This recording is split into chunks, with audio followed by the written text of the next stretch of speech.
ശരിക്കും കണ്ണു തട്ടി പോകുന്ന വിളവാണ് ചില കൃഷിയിടങ്ങളിൽ നമ്മൾ കാണാറുള്ളത്. അതിന് കാരണം എന്താണെന്നറിയോ? ഒന്നാമത്തേതും പ്രധാനപ്പെട്ടതുമായ ഒരു കാരണമാണ് നമ്മുടെ കാലാവസ്ഥ. കാലാവസ്ഥയ്ക്കനുസരിച്ച് കൃഷി ചെയ്യണം, അല്ലെങ്കിൽ എടുക്കുന്ന പണിയൊക്കെ നമ്മൾ വേസ്റ്റായി പോകും. അപ്പോൾ ഏതേത് മാസങ്ങളിൽ ഏതേത് കൃഷി ചെയ്യണം, അതായത് വർഷം മുഴുവൻ പച്ചക്കറി കിട്ടാൻ ശ്രദ്ധിക്കേണ്ട പ്രധാനപ്പെട്ട കാര്യങ്ങൾ. അപ്പോൾ എല്ലാം നമ്മുടെ ഈ ഒരൊറ്റ വീഡിയോയിലൂടെ കാണാം. അതായത് ജാനുവരി മുതൽ അങ്ങ് ഡിസംബർ വരെ ഓരോ മാസവും ചെയ്യേണ്ട കൃഷി, ഒപ്പം നോട്ട്സ് ആയിട്ട് നിങ്ങൾക്ക് ഷെയർ ചെയ്ത് സൂക്ഷിക്കാനുള്ള എളുപ്പത്തിന് വേണ്ടിയിട്ട് നോട്ട്സ് ആയിട്ടും സ്ക്രീനിൽ കാണിക്കാം. അപ്പം മാക്സിമം ഷെയർ ചെയ്ത് സൂക്ഷിക്കുക. എല്ലാം കൂടി ഒരൊറ്റ വീഡിയോയിൽ കാണാം. റിച്ചസ് ജോൾസ് ആൻഡ് ഗാർഡൻ ബ്ലോഗ്സിൻ്റെ പുത്തൻ എപ്പിസോഡിലേക്ക് ഏവർക്കും സ്വാഗതം. നമ്മുടെ വീഡിയോ ചാനൽ ഇതുവരെ സബ്സ്ക്രൈബ് ചെയ്യാത്തവർ സബ്സ്ക്രൈബ് ചെയ്യുക. ഒപ്പം ഈ ഒരു വീഡിയോ ഇഷ്ടപ്പെട്ടാൽ ലൈക്ക് ചെയ്യാനും. ആകെ മാറി മറിയുന്ന കാലാവസ്ഥയാണ് കേരളത്തിൽ ഇപ്പോഴുള്ളത്. തോന്നുമ്പോൾ വെയിൽ, ചൂട്, തണുപ്പ്, മഴ, അങ്ങനെ മൊത്തത്തിൽ കാലാവസ്ഥ വ്യതിയാനം. എങ്കിലും ഇതെല്ലാം കണക്കിലെടുത്തുകൊണ്ട് പൊതുവെ നോക്കിയാൽ ഓരോ മാസത്തിൽ ചെയ്യാവുന്ന ചില കൃഷികളുണ്ട്. അവ ഓരോന്നായിട്ട് നമുക്ക് കാണാം. അപ്പം ഇനി ജനുവരി മാസത്തിൽ കൃഷി ചെയ്താൽ 100 മേനി ഉറപ്പ് തരുന്ന വിളകളാണ് വെണ്ട. ഹൈബ്രിഡ് ആയാൽ അത്രയും നല്ലത്. പിന്നെ പടവലം, പിന്നെ പന്തലിട്ട് വെർട്ടിക്കലായിട്ടോ അല്ലാതെയോ വളർത്താം. നമ്മളിവിടെ പടവലത്തിന് വെർട്ടിക്കൽ ഗാർഡൻ പരീക്ഷിക്കാൻ റെഡിയാക്കി വെച്ചിട്ടുണ്ട്. റിസൾട്ട് നമുക്ക് മറ്റൊരു വീഡിയോയിലൂടെ കാണാം. അപ്പം ഇനി ചീര നടാം. അപ്പോൾ അധികമായ വെയിലും മഴയും ഇല്ലാത്തൊരു കാലാവസ്ഥയാണ് ചീരയ്ക്ക് അനുയോജ്യം. അപ്പോൾ ഇനി തക്കാളി, അത് അനുഭവമാണ്. ജാനുവരിയിൽ തൈ നട്ട് തക്കാളി പിടിപ്പിച്ചിട്ടുണ്ടെങ്കിൽ അതിൻ്റെ വിളവ് കണ്ടോ ഇതുപോലെ ഇരിക്കും. ഇനി അടുത്തത് നമുക്ക് പാവൽ നമുക്ക് പന്തലിട്ട് തന്നെ വളർത്തണം. ഇനി സൂര്യപ്രകാശം ലഭിക്കുന്ന നന്നായിട്ട് നന വേണ്ട ഒരു സമയമാണ് ഇത്.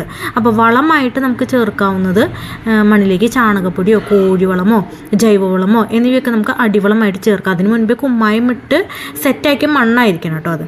ഇനി പാവലും തക്കാളിയും തൈകൾ പറിച്ച് നട്ട് കൃഷി ചെയ്യുന്നതാണ് നമുക്ക് നല്ല വിളവ് ലഭിക്കുന്നതായിട്ട് കണ്ടിട്ടുള്ളത്. മറ്റുള്ളവ നമുക്ക് വേണമെങ്കിൽ ഡയറക്റ്റ് വിത്ത് പാകി കൃഷി ചെയ്യാം. അങ്ങനെ ഈ ഒരു ജനുവരി മാസം കൃഷി ചെയ്യേണ്ടത്, അതായത് ഇത്രയും പറഞ്ഞതിൻ്റെ ഒരു കൺക്ലൂഷൻ സ്ക്രീനിൽ കാണാം. അപ്പോൾ ആവശ്യക്കാർക്ക് ഷെയർ ചെയ്ത് സൂക്ഷിക്കാം. ഓരോ മാസത്തെയും ഇത്തരത്തിൽ നമുക്ക് കാണാം. രണ്ടാമത്തേത് ഫെബ്രുവരി മാസത്തിൽ നമുക്ക് നടാൻ പറ്റുന്ന വിളകളാണ്. ഒന്ന് ചേന, പിന്നെ ചേമ്പ്. ഇത് നമ്മൾ 1/2 മുതൽ 3/4 മീറ്റർ വരെ കുഴിയെടുത്തിട്ട് ആ വീതിയിൽ കുഴിയെടുത്തിട്ട് ഇതിലേക്ക് ചാണകപ്പൊടി, കമ്പോസ്റ്റ് അല്ലെങ്കിൽ കോഴിവളം എന്നിവയൊക്കെ അടിവളമായിട്ട് ചേർത്തിട്ട് നമുക്ക് ചേനയോ ചേമ്പോ നടാം. അപ്പോൾ 1 കിലോ ചേന ചാണക വെള്ളത്തിൽ മുക്കി വെച്ച ശേഷം ഒരാഴ്ചയ്ക്ക് ശേഷം മുള വരുമ്പോൾ നടുന്നതാണ് ഏറ്റവും നല്ലത് കേട്ടോ. അപ്പോൾ ഓരോ കുഴിയിലും 2 കിലോ ചാണകപ്പൊടി അടിവളമായിട്ട് ചേർക്കാം. എന്നാലാണ് നല്ല വലിപ്പത്തിലുള്ള ചേന നമുക്ക് ലഭിക്കുള്ളൂ. അങ്ങനെയാണെങ്കിൽ നമുക്ക് ഓഗസ്റ്റ് പാതിയോടുകൂടി വിളവെടുക്കാം. ഇനി 3 മാർച്ച് മാസത്തിൽ നമുക്ക് സാലഡ് വെള്ളരി അല്ലെങ്കിൽ കണി വെള്ളരി ഇതൊക്കെ നടാൻ പറ്റിയ ഒരു മാസമാണ് മാർച്ച് മാസം. അപ്പം മാർച്ച് ആദ്യത്തിൽ തന്നെ നമ്മൾ ഇതുപോലെ തൈ മുളപ്പിച്ച് വെച്ചിട്ട് മാർച്ച് ആദ്യത്തിൽ തന്നെ നട്ടിട്ടുണ്ടെങ്കിൽ നമുക്ക് ഏപ്രിലാകുമ്പോൾ കണി വെക്കാറാകുമ്പോൾ നമുക്ക് എന്ത് കിട്ടും? വെള്ളരി കിട്ടും. അപ്പോൾ വിത്ത് മുളപ്പിച്ച ശേഷം പറിച്ച് നടുന്നതാണ് ഏറ്റവും നല്ലത്. ഇതിനും നേരത്തെ പറഞ്ഞ പോലെ ചാണകപ്പൊടിയോ കോഴിവളമോ ജൈവവളമോ കടിവളമായിട്ട് നമുക്ക് വളരെ ശ്രദ്ധിക്കേണ്ട ഒരു കാര്യം എന്താണെന്ന് വെച്ചാൽ നമ്മൾ ഈ ഒരു സമയത്ത് വെള്ളരിയിൽ കീടബാധ ഏൽക്കാൻ സാധ്യതയുണ്ട്. അതുകൊണ്ട് തന്നെ നമ്മൾ ഇടയ്ക്കിടയ്ക്ക് വേപ്പെണ്ണ വെളുത്തുള്ളി മിശ്രിതം തളിക്കുന്നത് വളരെ നല്ലതാണ്. അപ്പോൾ കീടബാധ ഏൽക്കുന്നതിന് മുൻപേ ഇത് സ്റ്റാർട്ട് ചെയ്യണം എന്നർത്ഥം. ഏപ്രിൽ മാസത്തിൽ കൃഷി ചെയ്യാൻ പറ്റിയ ഇനങ്ങളാണ് ഇഞ്ചി, മഞ്ഞളൊക്കെ. അപ്പോൾ ഇത് ആദ്യം മഴ ലഭിച്ചതിന് ശേഷം കൃഷി ചെയ്യാൻ പറ്റിയ ഇനങ്ങളാണ് ഇത്. അപ്പോൾ അതുപോലെ തന്നെ കുരുമുളകും നമുക്ക് കൃഷി ചെയ്യാം. നേരത്തെ പറഞ്ഞ പോലെ ചാണകപ്പൊടിയോ ജൈവവളമോ പിന്നെ ഉണങ്ങിയ ഇലകളൊക്കെ നിറച്ച് നമുക്ക് മൺകൂനി എടുത്ത് ഇഞ്ചിയും മഞ്ഞളൊക്കെ നട്ട് കഴിഞ്ഞാൽ പൊതുവെ നല്ല വിളവ് ലഭിക്കുന്നതായിട്ട് കാണുന്നുണ്ട്. പിന്നെ കീടശല്യവും കുറഞ്ഞു. ഇങ്ങനെയുള്ള വിളകൾക്ക് പച്ച ചാണകം കലക്കി വെച്ചിട്ട് ഇടയ്ക്കൊന്ന് ഒഴിച്ചു കൊടുക്കുന്നത് വിളവ് കൂട്ടുന്നത് സഹായിക്കും കേട്ടോ. പിന്നെ കുരുമുളകും നമുക്ക് ഈ ഒരു ആദ്യ മഴയോടുകൂടി നടാൻ പറ്റിയൊരു വിളയാണ്. പിന്നെ വലിയ രീതിയിൽ നനവ് വേണ്ടാത്ത ഒരു കൃഷിയാണ് ഇവ. അപ്പം അതുകൊണ്ട് തന്നെ നമ്മൾ ഇടയ്ക്കൊന്ന് വെള്ളം ഒഴിച്ചു കൊടുത്താൽ മാത്രം മതി. മെയ് മാസത്തിൽ കൃഷി ചെയ്യാൻ പറ്റിയൊരു ഇനമാണ് നമ്മുടെ വാഴ. അതുപോലെ തന്നെ കിഴങ്ങ് വർഗ്ഗങ്ങൾ.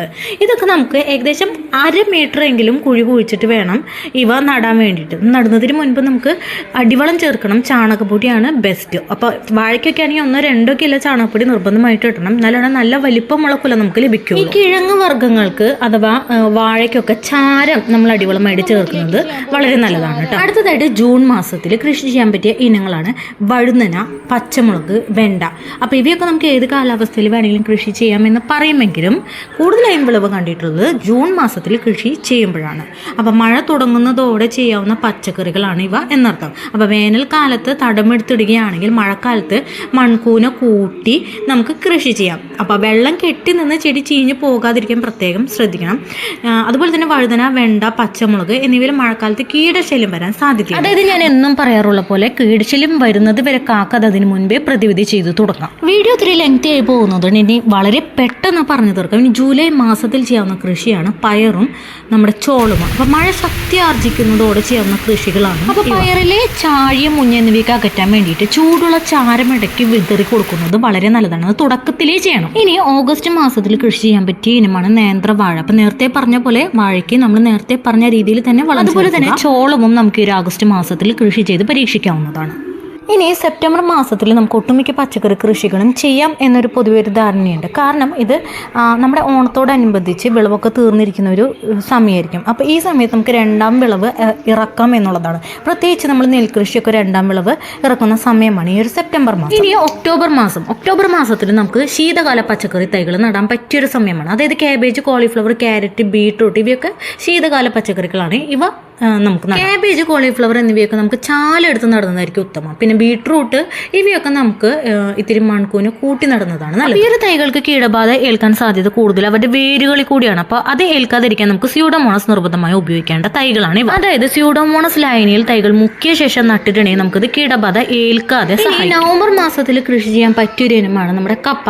അപ്പൊ കപ്പ നമുക്ക് കമ്പ് കുത്തി കൃഷി ചെയ്യാം. അതുപോലെ തന്നെ ഈ മാസത്തിൽ തന്നെ നമുക്ക് ചേന, ചേമ്പ് എന്നിവയെ നമുക്ക് വേനൽക്കാലത്ത് വിളവെടുക്കാൻ പാകത്തിന് നമുക്ക് കൃഷി ചെയ്യാം. ഡിസംബർ മാസത്തിൽ നമ്മൾ കൃഷി ചെയ്ത് കണ്ടിട്ടുള്ളതാണ് എള്ള്, വൻപയർ, റാഗി എന്നിവയൊക്കെ. അതുപോലെ തന്നെ വയലുകളിൽ രണ്ടാം വിള കൊയ്ത് കഴിയുന്നതോടെ മണ്ണ് ഉഴുത ശേഷം അവിടെ റാഗിയും വൻപയറും എന്നിവയൊക്കെ വിതയ്ക്കുന്നത് കണ്ടിട്ടുണ്ട്. അപ്പോൾ ചാരമാണ് പ്രധാനപ്പെട്ട വളം. അപ്പോൾ ഇത്രയേ ഉള്ളൂ നമ്മുടെ ഇന്നത്തെ ഒരു വീഡിയോ. അപ്പോൾ ഈ ഒരു വീഡിയോ ഇഷ്ടപ്പെട്ട ലൈക്ക് ചെയ്യാൻ മറക്കരുത്. പുത്തൻ അറിവുകളുമായിട്ട് നമുക്ക് വീണ്ടും കാണാം. അതുവരേക്കും നന്ദി, നമസ്കാരം.